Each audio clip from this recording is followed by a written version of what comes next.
បងប្អូនទាំងអស់គ្នាកំពុងតែមានបញ្ហា typing យឺតមែនទេកុំបារម្ភថ្ងៃនេះខ្ញុំនឹងបង្ហាញពីរបៀបបង្ហាត់ក្នុងការ typing ឲ្យបានលឿនជាងមុនទ្វេដងហើយយើងអាចសរសេរកិច្ចការសាលាធ្វើការងារនៅលើ computer បានងាយស្រួលអូខេអ្នកទាំងអស់គ្នាអញ្ចឹងខ្ញុំសូមណែនាំ website មួយដែលមានឈ្មោះថា Typing Club Typing Club ជា website មួយដែលបង្រៀនយើងពីរបៀបក្នុងការវាយ typing ឲ្យបានលឿនហើយគេមានមេរៀនគេច្រើនហើយយើងអាចធ្វើទៅតាមមេរៀននឹងបានណាអញ្ចឹងដូចតែអ្នកទាំងអស់គ្នាចូលមកដំបូងពេលដែលយើងចុច start មកគឺគេប្រាប់ឲ្យយើងចូលទៅមេរៀនទី1 So, I hear you want to type like a pro. Let's start by setting up your finger positioning. Look at the F and J keys on your keyboard. ចឹងនៅក្នុងនេះគេបង្ហាញពីវីដេអូក្នុងការបង្រៀនយើងពីមូលដ្ឋានគ្រឹះនៅក្នុងការវាយ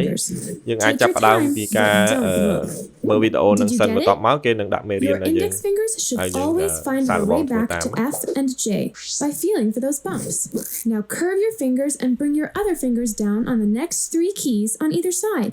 This is called the home row position. អូខេអញ្ចឹងកន្លែងនេះគឺសំខាន់ណាស់អ្នកនរគ្នាពេលដែលយើងដាក់ដៃទៅលើម្រាមទៅលើ key ទាំងសងខាងហ្នឹងពី A ដល់ F ហើយមួយទៀតពី J ដល់សញ្ញាចុច2នេះ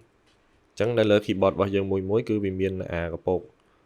ទូលបន្តិចហ្នឹងនៅលើ keyboard ហ្នឹងយើងអាចដាក់មេដៃយើងដាក់ចោលដៃយើងនៅនឹងបាន Home row position. For example, to type the letter U, your right index finger will travel up. Restart. There is only one rule you must always follow. Never,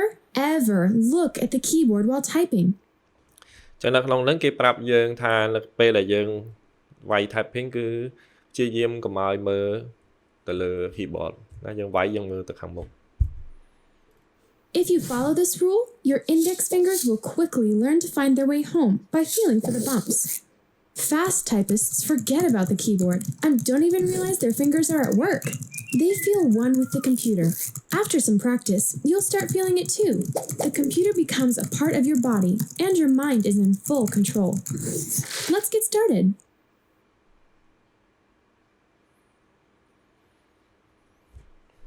Okay, ឥឡូវយើងមកដល់ចប់វីដេអូគឺគេមកដល់វគ្គនៅក្នុងការបង្រៀនយើងណាអញ្ចឹងយើងធ្វើតាមការណែនាំរបស់ website ទៅរបស់មេរៀនទៅគឺយើងដាក់ដៃរបស់យើងទៅលើទម្រង់ដែលគេបង្រៀនយើងទៅតាមរូបណាតោះមកយើងចាប់ផ្ដើមវាយ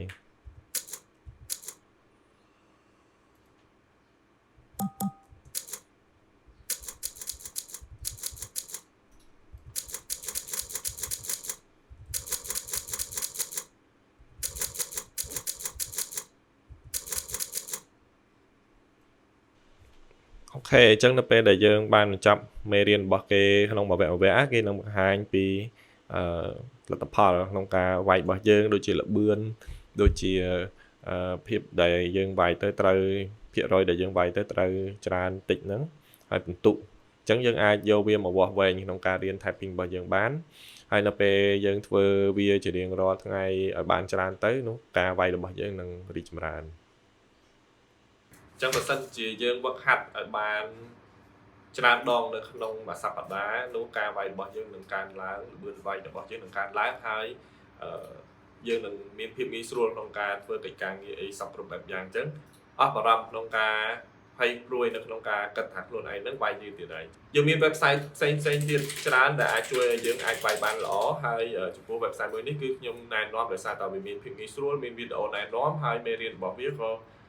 ងាយស្រួលក្នុងការធ្វើតាមដែរហើយវាមានច្រើនមេរៀនទៅទៀតណាអញ្ចឹងអ្នកនរគ្នាអាចសាកល្បងមើលហើយបានលទ្ធផលយ៉ាងណាខមមិននៅខាងក្រោមវីដេអូនេះ